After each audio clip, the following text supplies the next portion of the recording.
हरे कृष्णा। तो आज हम लोग आ चुके हैं फिर से एक न्यू ब्लॉग के साथ।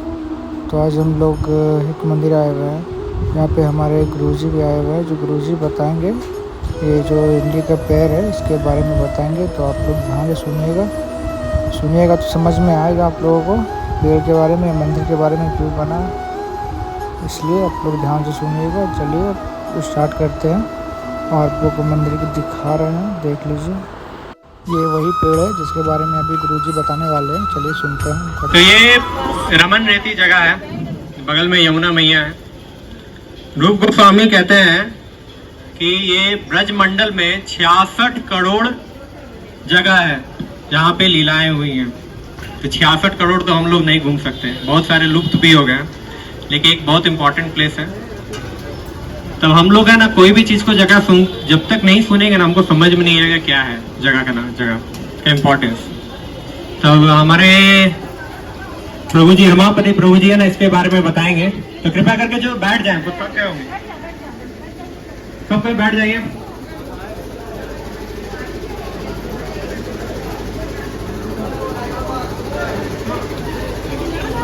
खड़ा होकर बोल दीजिए आप। अभी जितो बैठ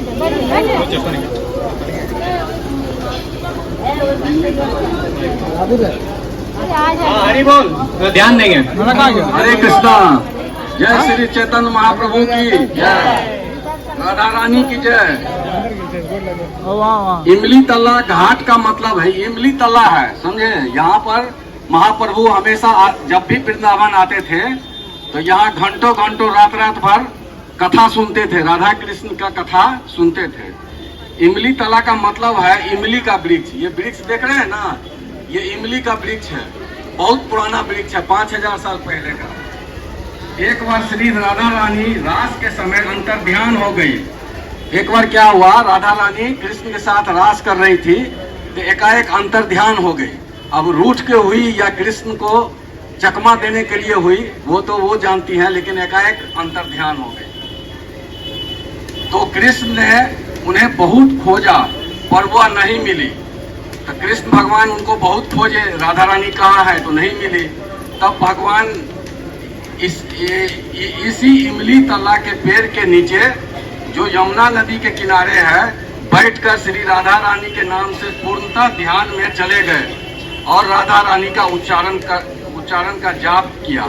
जब उनको कृष्ण भगवान नहीं मिले, अरे राधा रानी जब कृष्ण भगवान को नहीं मिले बहुत देर तक, तो ये इमली तला है, सब बगल में है यमुना नदी के किनारे है इमली तला। तब भगवान क्या करेंगे, अगर कोई आपको जैसे भौतिक परिवेश में हम लोग का परिश्रम काम नहीं करता है, जैसे लोग कहता है ना, जब हम अपने बुद्धि दिमाग और परिश्रम से कुछ प्राप्त करते हैं, लेकिन जब सारा चीज फेल कर जाता है, बहुत देखिएगा कि बहुत परिश्रम आप कर रहे हैं लेकिन फेल कर गया, वो काम आपके इच्छा अनुकूल, उसका रिजल्ट आपको नहीं आया। तब अंत में हार फार, जब कोई पैसा काम नहीं करता है, परिश्रम काम नहीं करता है, बुद्धि काम नहीं करता है, तो लोग फ्रस्ट्रेटेड होकर भगवान के पास चले जाते हैं। उसी तरह कृष्ण भगवान चूंकि भौतिक लीला कर रहे थे, तो बहुत राधा रानी को खोजे अपने दिमाग से इधर उधर से। जब उनको राधा रानी नहीं मिली, तब यहाँ पर इमली तला के पास आके और ध्यान में चले गए, राधा रानी का नाम पुकारने लगे, राधा राधा उच्चारण करने लगे। जैसे हम लोग भगवान को उच्चारण करने के लिए हरे कृष्णा जोर जोर से बोलते हैं ना, उसी तरह राधा रानी का नाम ले लेके कृष्ण भगवान ध्यान करने लगे। जो राधा रानी कहीं भी होगी तो उनकी आत्मा को कनेक्शन हो जाएगा तो आ जाएंगे।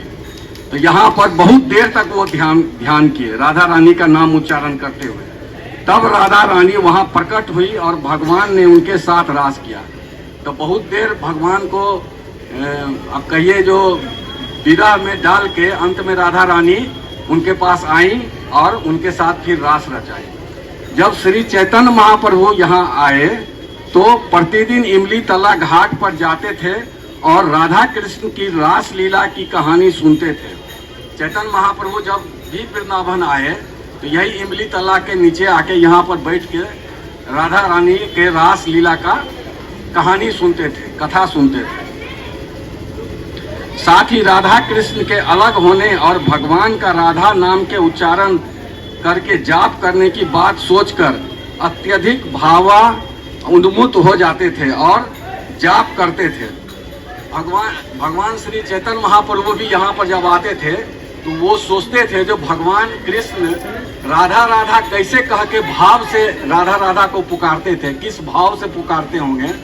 एक तो होता है ना, एक तो होता है राधा राधा बोलना, एक तो होता है कि अंतर दिल से बोलना, राधा कहाँ हो एक तो होता है ऐसा। तो वो सोचने लगे चैतन्य महाप्रभु जो किस भाव से कृष्ण राधा को पुकारते होंगे, उस भाव में जाके वो यहाँ पर राधा कृष्ण का रास के बारे में सोचते थे और उनका जाप करते थे। और उस भाव में आके वो भी एकदम ध्यान में चले जाते थे। लगता था कि वो भी राधा रानी को राधा कृष्ण दोनों का वो जाप करते थे।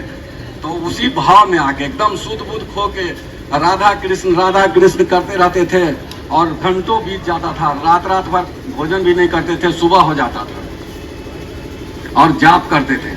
अतः यहाँ के मंदिर में राधा कृष्ण का तो विग्रह है ही, साथ ही परिसर में श्री चैतन्य महाप्रभु का भी विग्रह है। तो ये मंदिर में राधा कृष्ण का तो विग्रह है, साथ में चैतन्य महाप्रभु का भी यहाँ पर विग्रह है। यहाँ पर श्री चैतन्य, इसमें क्या है सबसे बड़ी विशेषता, जो कृष्ण का रंग कैसा था, सांवला था, और चैतन्य महाप्रभु का रंग कैसा था, पिघलता हुआ सोना, गोरे थे और खाली दो तो गोरा ही होता है, एक ठो गोरा होता है, पिघलता हुआ सोना एक ठो गोरा होता है। तो पिघलता हुआ सोना का जो गोराईपन होता है वो बहुत सुंदर होता है, जो राधा रानी का रंग था। तो चैतन्य महाप्रभु चूंकि राधा और कृष्ण दोनों के सम्मिलित अवतार थे तो उनका रंग गोरा था, पिघला हुआ सोना के तरह। लेकिन जब यहाँ पर आके वो जाप करते थे राधा कृष्ण का, तब उनका जब वो भाव में चले जाते थे तो उनका शरीर सांवला हो जाता था, माने कृष्ण के समान हो जाता था। जब तक वो भाव में करते थे जाप, फिर भाव टूटता था तो फिर वो अपने रंग में आ जाते थे। यहाँ की सबसे बड़ी विशेषता है जो चैतन्य महाप्रभु का शरीर का रंग जो है, यहाँ पर ध्यान करते थे राधा कृष्ण का तो उनका शरीर का रंग चेंज हो जाता था। ये सबसे बड़ी विशेषता है। हरे कृष्ण। हरे कृष्ण। तो प्रभु जी ने बहुत सुंदर बताया। तो ये इमली का पेड़ है, बहुत पुराना है। ये है ना, इसको एक बार क्या हुआ कि इसकी लकड़ी की जरूरत पड़ी, तो है ना यहाँ के जो राजा थे बोले कि इसको काटने के लिए तो लकड़ी का जरूरत है। तो जैसे काटा गया तो उसे ब्लड निकलने लगा। तो इसको है ना बोल दिया ये बहुत सिद्ध है वृक्ष, इसको नहीं छूने के लिए, तो इसको है ना अभी है ना प्रोटेक्ट कर। लेकिन एक चोरी हो गया तो कैसा लगेगा, बहुत खराब लगेगा। तो ये तो बहुत ही क्या ना क्या कहते हैं एग्जाम्पल था। लेकिन कृष्णा राधा रानी के लिए, कृष्ण राधा रानी है ना अगर कृष्ण के पास भी रहती थी और है ना मधुमंगल जो उनका सखा था वो बोल देता था कि मधु चला गया, यानी कि मधुमक्खी एक बार क्या हुआ, मधु है ना घूम रही थी, तो कृष्ण बोले अरे इसको मधु को भगाओ। तो मधुमंगल आया, मधु को भगा दिया, बोला मधु चला गया। तो कृष्ण का नाम मधुसूदन भी है। तो राधा रानी सोची अरे मधु चला गया, कृष्ण चला गया, और रोने लगी।